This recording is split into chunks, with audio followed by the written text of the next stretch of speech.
On a Monday. It is Monday, the 28th of March. And I think we all know that either because we have calendars in front of us, we have watches that we wear, we look at our phones. And today I want to highlight a quote. And I don't usually go, I'm not, it is not common for me to quote Bill Belichick, but uh, why don't we go ahead and start with that? It is not about it is not all about talent.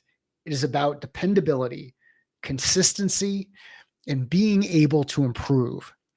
If you work hard and you're coachable and you understand what you need to do, you can improve. Bill Belichick. So, a couple things. Um, do you work hard? Yes or no? Like either what's the joke that goes by where people for someone says, "Hey, working hard or hardly working?" Like, do you work hard? And working hard is one of those tough things because there are a lot of us out there that work really really hard on things, but we might not be working on the right thing, which gets into this piece around understand what you need to do. And one of my other favorite quotes,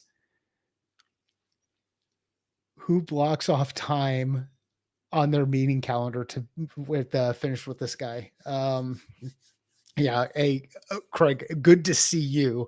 I will come back to your comment. I just saw it. So that gives me a little bit of context relative to timing for when things come in the video.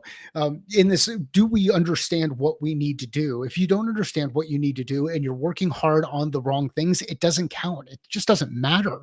So, um, here's the challenge I've run into historically. I've gotten into a rut where I'm constantly working hard on things and I feel like I'm doing good stuff and it's making an impact on others, but it ultimately isn't impacting the things that are most important to the business or maybe most important to my role. So we can fall into that trap. And one of the reasons we can fall into that trap is we want to help others. We want to help others. It's important to have a nice reminder. I don't know if it's your calendar that ends up being the reminder or it's an alarm that you set up that needs to be a reminder, or it's just looking at a list that shows your priorities is the reminder where you can say, is this thing that I'm working on aligned directly with something that needs to be done? How does it align with something that needs to be done? How does it align with the broader objective? So Craig puts, who blocks off time on their calendar for non-meeting items they need to finish? This guy. Yes. But blocking time for your calendar so that you can get the things done that you're working on is critical. It's a great hack or a great approach, great tactic that you can use to get the things done that are important but not urgent. And if you remember your Eisenhower matrix, spending more time in that important, not urgent, on the business instead of in the business can will pay off long-term dividends. The hard part with what Craig is mentioned has mentioned is staying true to that time that you blocked off. I mean, how many times have you blocked off time, said that you're going to go use that time to, and here's the mistake I make, I'm going to use the time to write. I'm going to write. And this is something I'm working on is getting better at writing, getting better at writing through practice. I'm going to block this time and I'm going to write. But then something else comes up. It could be an email that comes up, or it could be Slack message, or it could be distraction in a number of other ways. We like shiny things. We see squirrels and want to run to those. So I think it's really important to go ahead and block that time in your calendar and then defend that time in your calendar. Block the time and defend the time. So you understand what you need to do. You are coachable. You're dependable and you're consistent. You know what needs you need to do. You're coachable, you're dependable, you're consistent. I think the know what needs to do is really, really important, again, because of some of the distractions that come in. The coachable piece, think about a time where someone has provided you with feedback. Craig's one of those people who's provided me with feedback where he says, "Hey, you really need to start scripting things. And this is a huge block for me." Well, do you know why scripting things is a huge block for me?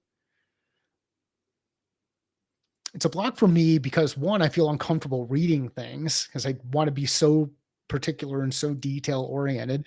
So scripting for me probably is better in bullet points or having beats, kind of like a comedian might use, so that I can move from one beat to the next beat.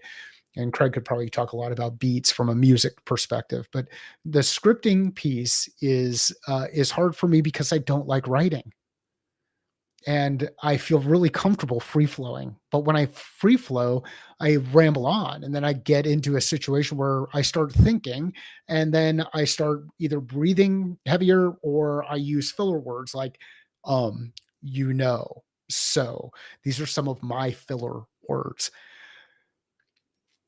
Craig makes a comment. It keeps me focused. It also helps me prioritize to people regarding other items. If I see them on my calendar, I can now ask what the priority for the new item is before saying yes.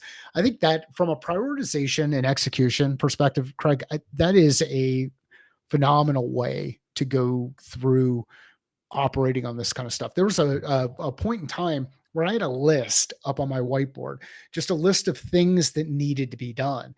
And when new things would come up, I would ask people in the conversation where that new thing needs to be prioritized relative to all of the other things we're working on. What do we remove? What do we remove so that we can execute on the new thing that we have to take care of?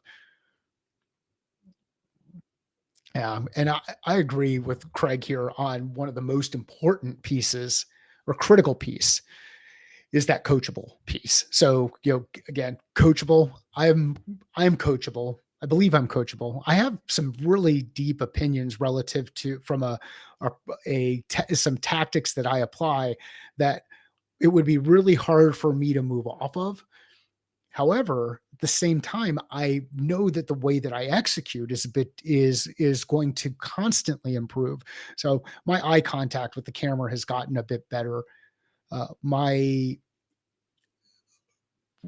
removal of filler words has gotten a little bit better. A lot of this comes from watching the tape, watching video, but also getting feedback from others on information. The other thing I've gotten feedback on is organization of content. So if you watch the videos that are on YouTube, you'll see now that there's more of a focus on the problem that needs to be solved at the front end, a little clip maybe of content that's used inside the video, but that information's on the front end to draw people in and keep people's attention as they go through the rest of the video. So sometimes I could do a better job if I communicated information in a different order, even though it's the same information that's being communicated. So that's an instance where I've taken on some coaching and started applying that coaching in the work. Craig says, if you are too set in your ways to see a new angle, get out of the business. Yes. Yeah. Yeah. If you're so if you're so focused on doing things the way you've always done them, how are you going to innovate? How will you get better? How will you bring other people along? I think this dependability and consistency too is another area, another thing that's really important in this quote. Can people count on you? Can people count on you to consistently deliver in the way that they expect? So, as we wrap up the conversation today, I just want to highlight a couple of things that resonate for me in this quote, and I've pushed them forward relative to the questions that I put inside the intro to the live. It's, do you work hard? Are you coachable? Do you understand what you need to do? If you're going through the process relative to the work that you're doing and you're getting results, you can ask these questions to help identify whether or not there are new opportunities for you to improve even at a faster clip. If you are not getting the results that you want, get back to these basics and ask the question, am I working hard? Yes or no? Am I working hard on the right stuff? Do I know that the stuff that needs to be done? And if I'm asking people for feedback on the right stuff, am I taking that feedback, taking that coaching in order to get better? We'll wrap up with Craig's point. The way you have always done it may be right, but if you can't step back once in a while, you're not coachable. I don't know that I could say it any better than that. If you can't take some time, detach, which I know is a big Jocko Willing thing relative to extreme ownership, detach from the situation, observe what is happening, orient yourself, make a decision on things that might need to change, and then take action. You are you're not you're not coachable. You're not coachable, and that ends up being the OODA loop. So, hope everybody enjoys this video. Do this every Monday at 9:30 Pacific, 12:30 Eastern. So you can either have a late breakfast or middle of lunch with this. Also working on timelines on Fridays. Right now, I'm pushing toward 4 o'clock Eastern, 1 o'clock Pacific timeline on Friday. But Monday and Friday we go live throughout the week, post content. This week's theme is on coaching, and we'll highlight how we can get better not only at coaching others, but taking on coaching ourselves. Thank you.